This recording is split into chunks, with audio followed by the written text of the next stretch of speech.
Welcome to the course on two-dimensional signal processing, principles and practices. As we had seen the 2D signals and the representation of them, also the classification and what are the properties of 2D signals, and extending that to 2D systems. And we have just started with the 2D systems representation in the previous lecture. Also we learned the 2D convolution, how do we perform with in the 2-dimension directly. So now in this today's lecture we would extend the 1D convolution to 2D convolution or 2D systems. How do we make use of this 1D systems or 1D convolution for the 2D systems or the 2D convolution? So if we take the 2D system in which that taking an LTA system, linear time invariant system, so we the properties and all of the 1D fundamental theory we are extending now to 2D systems. So this linear time invariant system, we had also looked into the properties of it, what is LTI system in 1D. Now we have this, if LTI system is 2D, or the 2D system is an LTI here. So the input which we have used is x of n in case of 1D system. Now it is x of n1, n2, two independent variables, which is passed through an LTI system. Then the output is y of n1, n2. So if this is the case, the x and y are the notations we use it for the input and output. And when extending this 1D and theories, the fundamental theories to 2D systems, what are all the properties or the theories can be extended to 2D. So we will see that the linearity which we had done for 1D system, extend this to 2D system. Also the shift variance or shift invariant system. What is the property of shift variance? Causality and stability, Bibo stability for 1D systems can be straightforward where to extend it to the 2D systems as well. So now we'll see one by one in this case that how the linearity of the 1D can be extended to 2D, also the shift variance, causality and Bibo system. First thing is taking the linearity in 1D system that we had proved that principle of superposition and homogeneity needs to be obeyed by the system, so that then the system can be called as linear. So otherwise it is non-linear. So the system, let us take to apply the superposition. So give the input x1, n1, n2 to the system H, and that output would be y of n1, n2. So that if we give the system another input, that is x2 of n1, n2 to the system, and it would give an output of y2, n1, n2. So if we combine these two inputs as we did in the 1D system, x1 plus x2, simply then it would give an output of y1 plus y2. As of course n1 and n2 are the independent variables. That is superposition. What about the homogeneity? The homogeneity is the scaling. We multiply the input by a constant that can be even a complex number, that a into x1 n1 n2 plus b x2 n1 n2. So the output would be a into y1 and b into y2. So this is the addition of these two. So this third one, which describes the superposition as well as homogeneity or scaling of the input. So the same way which is simply extended from 1D to 2D systems. Now the a and b are the scalar constants. As we said, this can be an imaginary value also. So in the representation of equations, when we take this x1 plus x2, that is applying, when you apply x1 plus x2, that is nothing but we can interpret that x1 is given to the system where h system operator operating on x1 and then system operator operating on x2.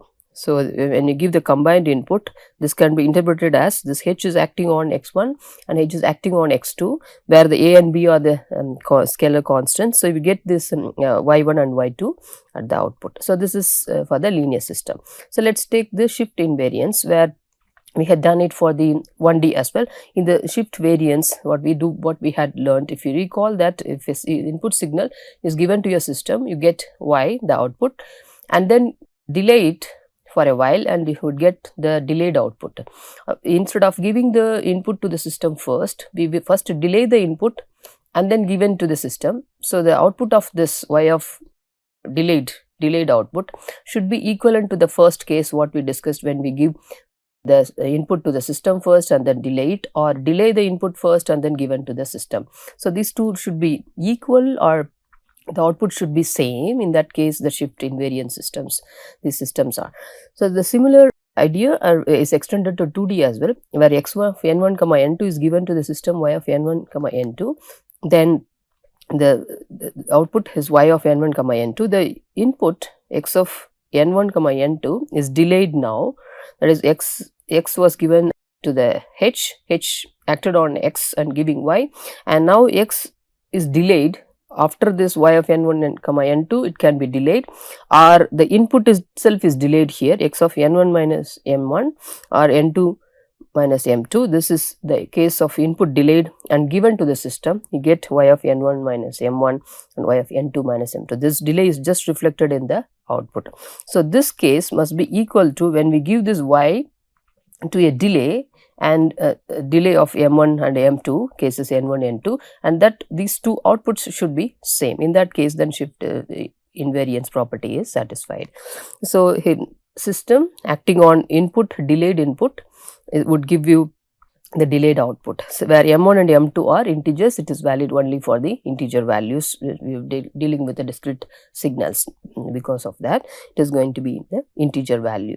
So delay and system order can be changed. That won't affect the output of this if it is shift invariance. So let us see the example of the linear shift variant system. So in that case, suppose we take x of n1 comma n2, and that is given to an input and given as an input here to the system, and then the output y of n1 comma n2 is obtained just by multiplying this h of n1 comma n2. That is, we can represent this as h acting on input, that is x of n1 comma n2 is giving output y of n1 comma n2. What is that? Is x and h product. The output is x and h product. So now if we apply this, either you delay the input or delay the, after getting the output, delay the output. So in both cases, let us see this delayed input first. The x is x n1 comma n2 is delayed with a time unit m1, and here it is m2. So and then his system is acting on it. So what we get is this delayed input is reflected here, that is, it is delayed, and then the h is multiplied simply. So this is the definition of this system. So delayed input multiplication h. So this is one thing, that is nothing but y of n1 comma n2. So otherwise, if we take y of the delayed output, how do we get this same thing again? So the delayed, you delay the, or the multiplication is done here, and then delay the output, meanings that is, it is given to the system and then delaying it. It is the x of n1 minus m1, n2 minus m2. Here h of n1 comma n2 is also delayed. You can see that the output. So once you take this output and then pass it to the delay. So that's what has happened. This h also getting delayed. So whereas in this case, when you first delay the input and then pass it to the system, and then this is getting multiplied, simply multiplied. So this h of n1 comma n2 is not affected in this case, whereas it is affected in this case. So this is the system which is shift variant, but this system is linear because it is just multiplying here. If you apply the superposition and this homogeneity, this would result into the same y, that is by applying that individual inputs. So that's it's linear, but it is shift variant system. So let's take the other example here of nonlinear system with shift invariant. So if we take x of n1 comma n2, that is the input, and then pass it to a system which is a squaring system, and the output is y of n1 comma n2. So what is the description of the system is h acting on x is equal to x square n1 comma n2. It's just squaring the input. So now whether it is shift variant or invariant. So definitely this is going to be a nonlinear system, because this x values, it is not going to be a unique value. So y can have different value of x, the same y. Also this, if you apply the superposition and homogeneity, this would fail. So this is nonlinear system. So then now we coming to the shift invariant or the shift variance property. Delay the input and get the output, that is x square n1 minus n2, that is x of n1 minus n2 delayed, and h is acting on it. So the output is x square n1 minus m1 n2 minus m2. Or we can have this y of delay this output, which is also y of n1 minus m1 n2 minus m2. So delay the output, then that is also, there is no other expression over here. So x square n1 minus m1 and n2 minus m2. So these two are equal. So the system is shift invariant. Though it is non-linear, but it is shift invariant.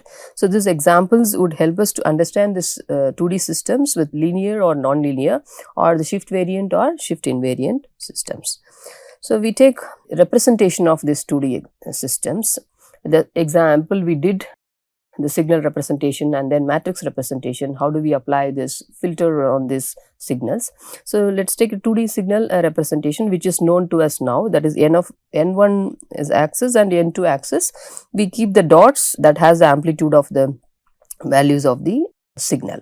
So n1, the indexes are known, that indices of n1 and n2 are known now at this stage, that is 0, 0, this is 1, 0, 2, 0, this is 0, 1, and then 0, 2.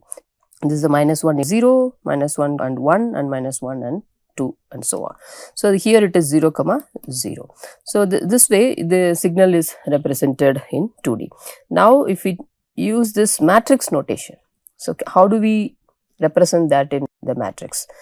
So in the matrix we need to take this n1 in here, the one n1 what is taken over here, and n2 is this fashion. So n1 varying from 0 to n1 minus 1, and n2 is varying from 0 to n2 minus 1. This is what the 2D signal, the image would be represented, and the corner one is the x of 0, 0. So where this is represented at the first.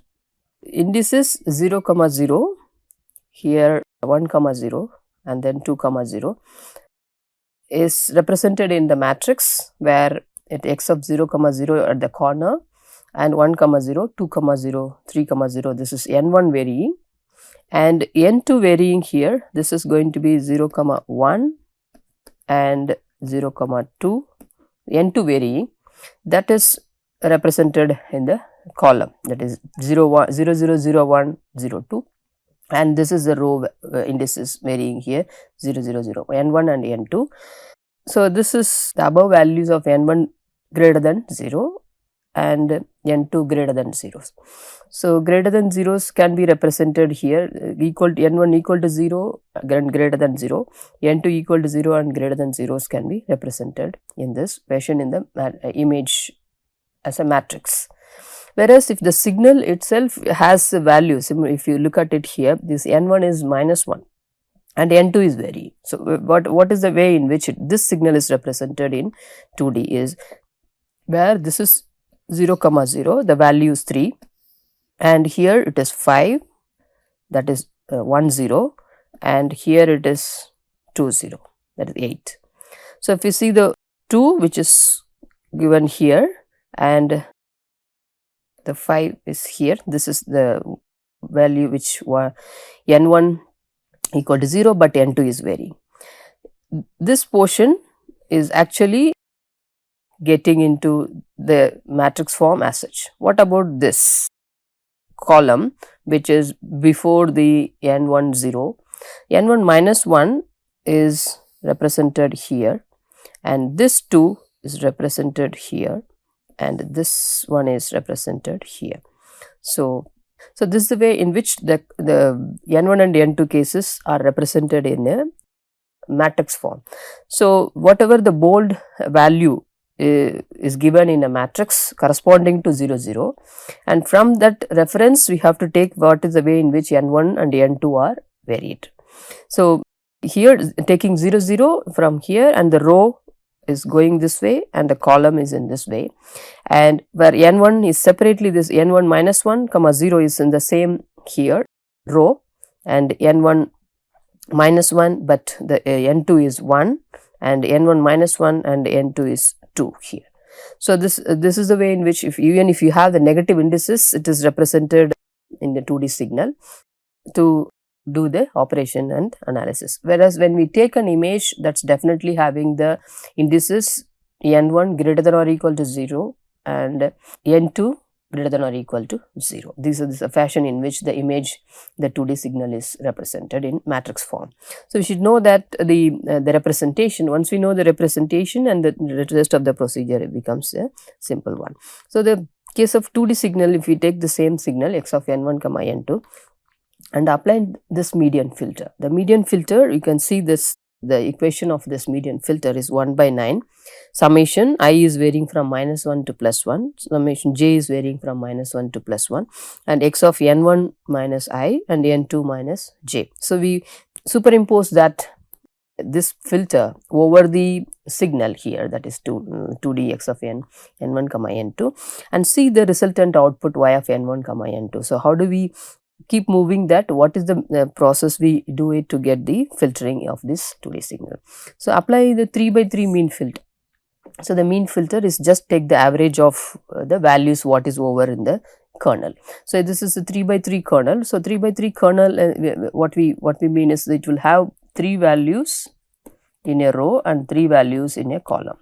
Okay, so this is the one. So 0 0 1 0 2 0. This is 0 1 and then 0 2 1 1 here. So and so on. Now taking this kernel, first we have represented this signal here. That is taking 1 3 5 8. So these 4 have come here, and this 2 2 3 9, and then 6 5 7 21. So this is the signal which is represented here, whereas 0 0 is this one. Okay, now so that can be represented in bold. So when we apply this kernel as first, so we can have this targeting this as a center. So we apply this mean filter here, 3 of them here, and if this is the center, and we have to look at what are all the elements in this kernel. So here it is 0 0 because it is not represented any value, it is not taking any value. So the kernel can be started here, not on the rows, which we will discuss it later. So suppose taking this is the center value, I am applying this mean filter and take the average of it, just multiply these values, have 1 1 1. So 1 into 1, 3 into 1, and 2 into 1, and 2 into 1. So sum it over. So what we get is that it is 1 plus 3, this is 4 plus 2 plus 2, that is 4 plus 4 8. So this value we would get, that is the 8 as the first kernel on the mean filter kernel on the signal, 2D signal. So then we slide it once.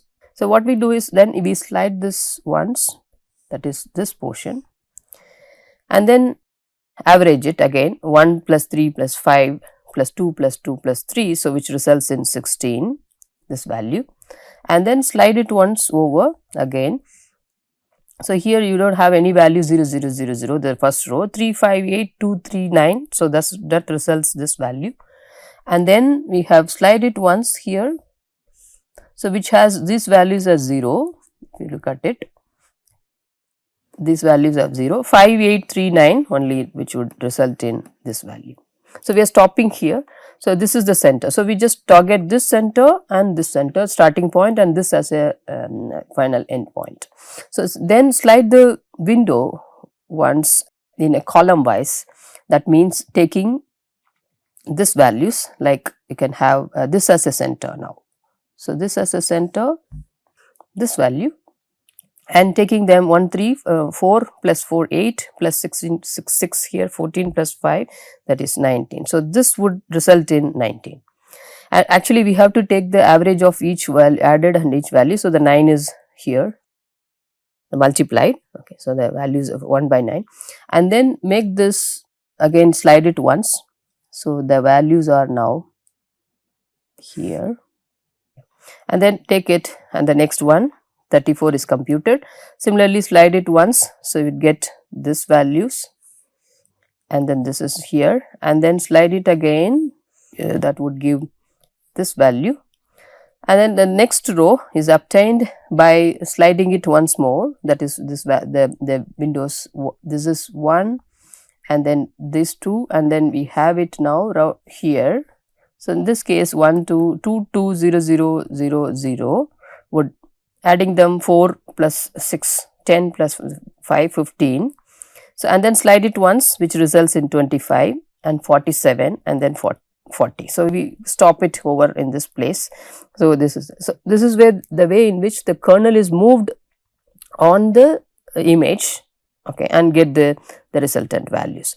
So here the kernel value, what is fixed, 3 by 3, it can be varied as well. So in the mean filter which we have chosen is 3 by 3, that means -1, 0 and 1. So this is -1, 0 and 1, similarly -1, 0 and 1. So these values can be used, -1, 0 and 1. So 1 and adding all of them divided by 1 by 9 is the maximum value. So multiplication and divided by 1. So you get the resultant value as this. So this is the way in which this mean filter is applied on the 2D sequence. So now we're taking the convolution of this, the 2D convolution. What we have done, we have done it directly over the 2D signal, the convolving x and h. Okay. So now that process of 2D convolution can be simplified. So if you take the LTA system with inputs x and y, the sequence to know the convolution or to perform the convolution, if you recall that we have represented the 1D signal as a shifted impulses. Okay, so the similar way in 2D, x of n1 comma n2, where summation is not only k is varying from -infinity to +infinity because of two independent variables. Now the summation of k1 and k2 are represented here, and change the x or x of k1 comma k2 and the shifted impulses, you can see that n1 minus k1 and n2 minus k2. So now if we take a sequence, this 1, 2, 3 and 4, this is x of n1 comma n2. So the indices are 0, 1 and then 1, 0 here, and then this is -1 comma 0 and this is 0, 1. So if you have this sequence, there are 4 samples in this one, so can we make it as a 4 impulses, the sum of 4 impulses. So first one, we take this 2, 0, 0, 1 indices. So x of 0 comma 0, this is 1, that is amplitude is 2 here, this value is 2, and it's an impulse at del of n1 comma n2. So if you recall that we plotted this del of n1 comma n2 when we do the 2D signals of impulse. So this signal can be represented with one point alone, can be represented as 2 n1 n2, plus if we take this next sample, this is 1 comma 0, x of 1 comma 0, in this x of 1 comma 0 is 3, and then del of n1 minus 1 comma n2. So this is the shifted impulse in the x direction. So this point can be represented alone as the shifted impulse in the n1 minus 1 right shifted impulse, and the amplitude is 3 here. And then the 2 points are done. What about this third point here, which is take this one. So this is x of -1 comma 0, which is 1 here. This value is 1, and the shifting is, the impulse is shifted in the left hand side, which is n1 plus 1 comma n2. So 3 samples have been 1, 2, 3 done, plus the fourth sample, which is 4 here. The amplitude can be represented as x of 0 comma 1, that is the position of it, into del of n1 comma n2 minus 1. Now you see that n2 is shifted from this to this. So if you compare these two, this signal del of n1 comma n2 is shifted up. So n2 minus represented by n2 minus 1. So if you add all of them, this value is 4 now. So if you add all of them, that is x of n1 comma n2 equal to some value a, that is the position, the amplitude of this value, into del of n1 comma n2, n1 minus 1, here n1 plus 1, this particular sequence, and then the last one is 4, which is n2 minus 1, the shifting. So yes, arbitrary sequence can be represented in terms of sum of shifted impulses, as we do in the 1D case. This is also applicable here. So after knowing this, so to generalize it, if we have a and b, so a into del of n1 n2, or here b into del of n1 minus 1 into n2, or if it depends on the location of this impulse would shift. So this is the way in which that a signal is represented with the shifted impulses. Now we take the for a linear system, if a sequence x of n1 comma n2 is represented as a shifted impulses, as we had seen, k1 is varying from minus infinity to plus infinity and k2 summation as well, x of k1 comma n2 del of n1 minus k1 and n2 minus k2. So, in the system acting on the shifted impulses, that is how the convolution formula is derived. So, if the system, because these are all the arbitrary the signal amplitudes. So, the h would be acting on the impulse inputs, not the constant. So, this can be straight away taken out, x of k1 comma k2, and this is nothing but if a h acting on impulse input is nothing but the impulse response. So, here shifted impulses. So, what we have seen, this is h of this operation is nothing but the convolution operation. So, this is h of n1 comma n2. So, this it is completely characterized by the impulse response of the system, and the impulse input and it shifts decides the impulse response here. So, a system can be completely characterized by the impulse response of the system. Here 2D it is also applicable, whereas the same thing we had did in the 1D and it is extending now to 2D. So, now what is the additional information? So, for linear system you can write it that impulse response. So, this impulse response, it is also n1 minus k1 and n2 minus k2 is the thing which we are imposing here as a shift invariance property. So, if you include the shift invariance property in the case of linear system, then so the most of the characterization of the systems are getting simplified. This is an additional restriction we put on the 2D systems.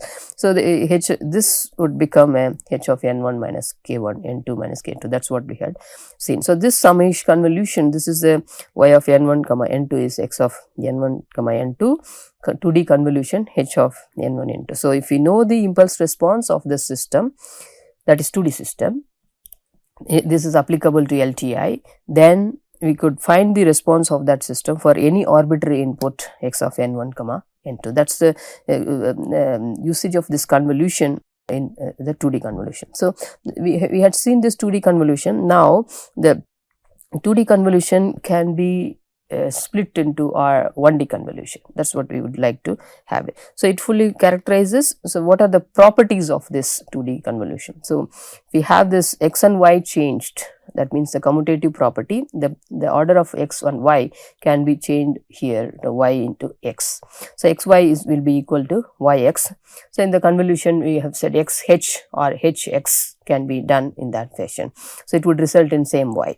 So, the associativity property as multiplying this x with y or the convolution with y and then do the convolution with z, or do the convolution of y and z first and then do the convolution with x. The order again here does not matter, this is 1.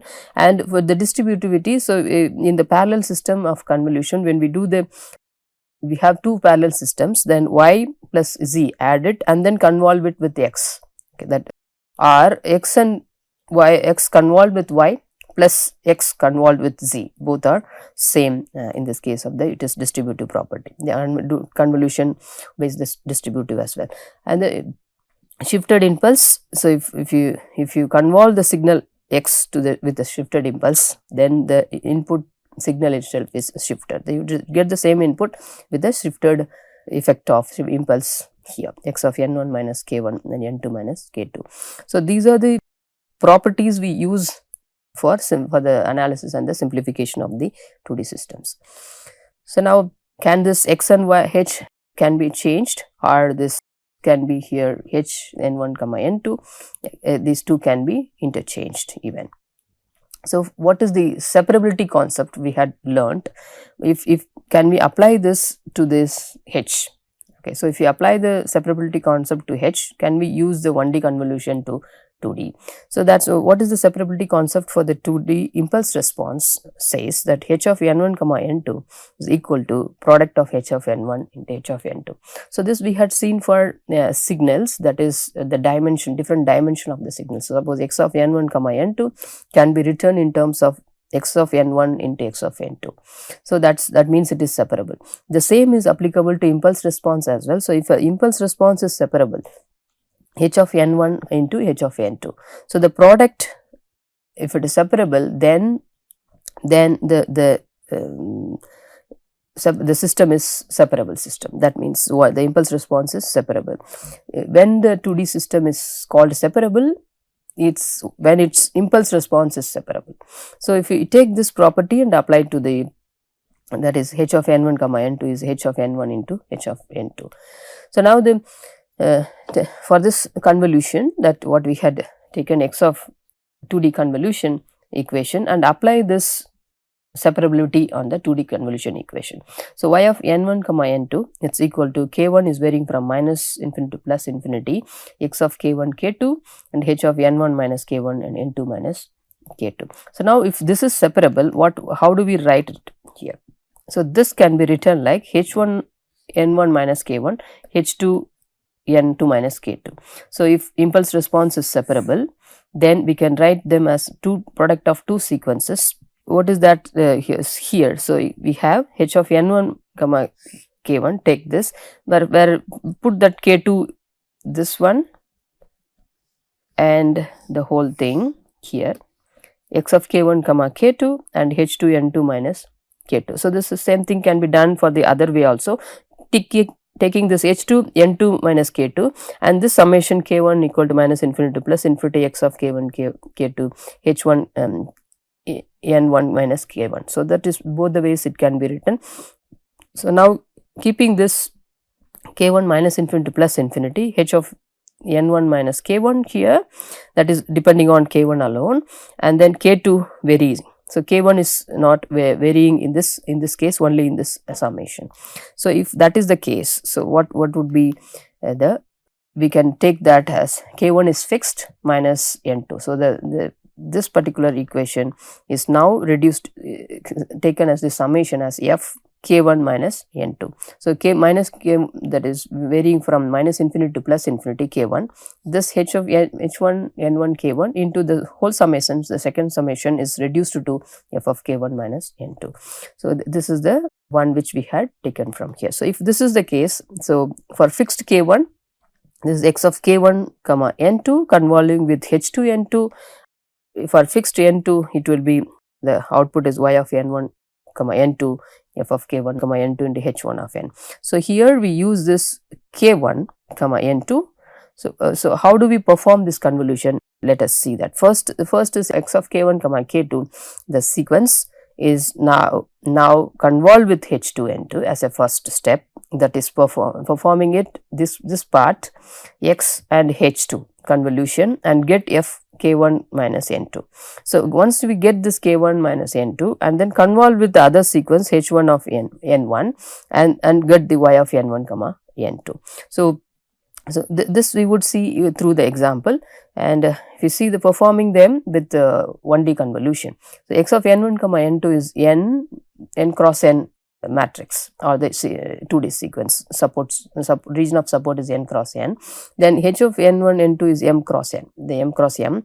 So we can represent that as x as having this 0 to suppose n minus 1, and here also n minus 1. This is the n by n matrix or the n by n region of support, where this is varying 0 to n1 minus 1, and here this. If this is the case here, second one h is n1 comma n2, its region of support is 0 comma 0 to m minus 1, and here m minus 1. If these are the two sequences, can we perform this 2D convolution through 1D if impulse response is separable. So in that case we have to check this h of n1 comma n2 should be separable.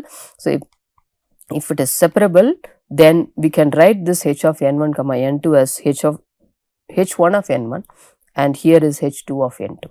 So that is 0 to m minus 1, and here 0 to m minus 1. This h2 and h1 is coming from h of n1 n2. So we have to do the separability of impulse response, get the two sequences, the product of two sequences must be equal to this. So here just show the region of support, that means the signal exists in this region, and then this is 1D, anyway 2 1D sequences. This is split into 2 1D sequences, and then perform the convolution.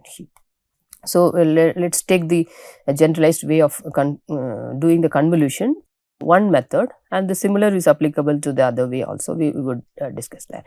So here taking the x of n1 comma n2 as a first step. So what we do is this this column of n1 comma n2 is convolved with h2 n2, that is column wise convolution, and get the column of f of k1 comma n2. So, this column is taking this column and perform the convolution with h2 n2 and put it over here, the column, and take the next column similarly and then perform the convolution with h2 1 2, that is 1D convolution, and put it over here, that is this second one, and then take the third column, perform the convolution and write it over here. Similarly, continue for the whole number of columns in the x of n1 comma n2. Once obtaining this f of k1 comma n2, then this is the x and h2 n2 column wise convolution.